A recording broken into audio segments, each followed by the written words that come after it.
Welcome to this Studium Generale quick video clip where we will ask and answer the following question.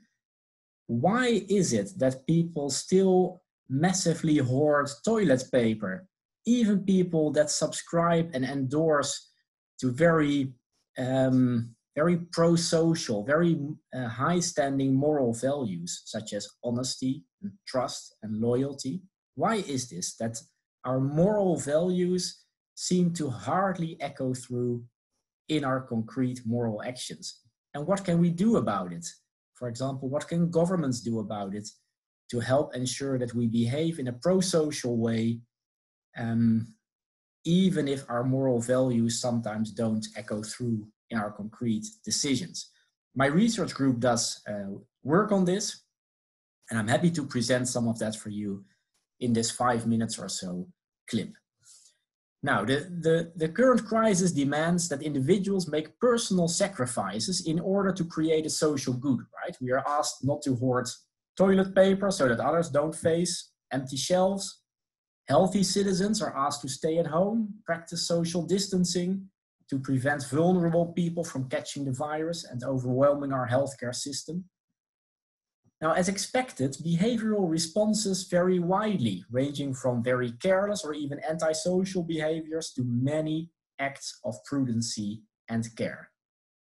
And what we often hear then is when people ask themselves, why do we see this great variety in responses, in behaviors? Well, then many people seem to think that this variety in responses reflects a variety of moral values. There are people who value fairness, care, loyalty, and there are people who don't. The former behave, the latter don't. But as always in the social sciences, things are not that easy. Actually, research performed in our team empirically shows that the echo of our moral values into concrete moral actions is only very faint. And often we cannot even find it from data about human choice behavior, even if we use very sophisticated econometric techniques, such as the ones we develop in our group. Now, why is that? Well, moral psychologists actually have long argued that before a moral value, like fairness or like loyalty, like honesty or care, before such a value can lead to a concrete moral action, several conditions must be met. First, the decision maker must be made or must be aware that in a particular decision context, a particular moral value which she endorses is at stake. Moral awareness, that's the first one. Second, the decision maker must then also make the moral judgment that this value actually dictates her to choose a certain action. So we have moral awareness, we have moral judgment, and then the third one, the decision maker must then decide to act in the way prescribed by this value. And finally, 4, she has to actually execute her decision. Now, our empirical research shows in the context of a variety of decisions with a moral dimension, for example, related to giving to charities, related to aggressive driving behavior and many other contexts, we find that this road from a deep-seated moral value on the one hand to a concrete moral behavior on the other hand is very long and windy, to use the Beatle phrase. Indeed, at every stage of the causal chain between those values and actions on the other hand, disruption is lurking.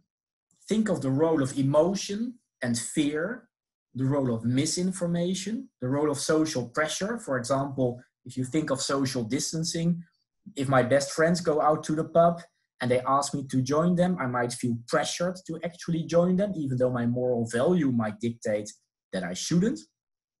There might be conflicting moral values, right? I mean, I can have a moral value that says that I should not hoard toilet paper because it is unfair. Another moral value might say, hey, my family needs toilet paper and it's my moral duty to provide for them.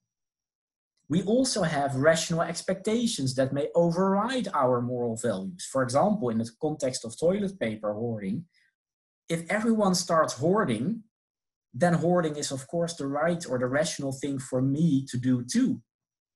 Okay, so we have all these possible disruptions on this long road from moral value to concrete moral action. And as a result, we don't find an empirical correlation between moral decisions and the moral values, which is actually quite surprising if you think of it. Very little or even no correlation between the moral values that we endorse and the moral behaviors that we execute. In other words, don't be surprised if many of the people that hoard toilet paper or that flout social distancing advice still strongly endorse values such as fairness, care, loyalty. Okay, that might seem like a bit of a depressing message, but let me say there is still an optimistic view on this also. What can a government do to ensure citizens behave according to their moral values? Well, actually, governments have been quite effective in this, and that should, by the way, not come as a surprise, because, well, since a couple of decades, governments have been surrounding themselves with behavioral experts and with social science experts. So many of the things we see now in government policies actually reflect good scientific work into behavior. Now let's look at this particular situation. We actually see that governments have explicitly targeted these 4 steps in the causal chain that I described earlier. Take the Dutch government, which is the one I know best, obviously. Our prime minister has repeatedly and forcefully argued that moral values are at stake. That's step 1, raising moral awareness. He has also said that there is no doubt as to what is the right thing to do.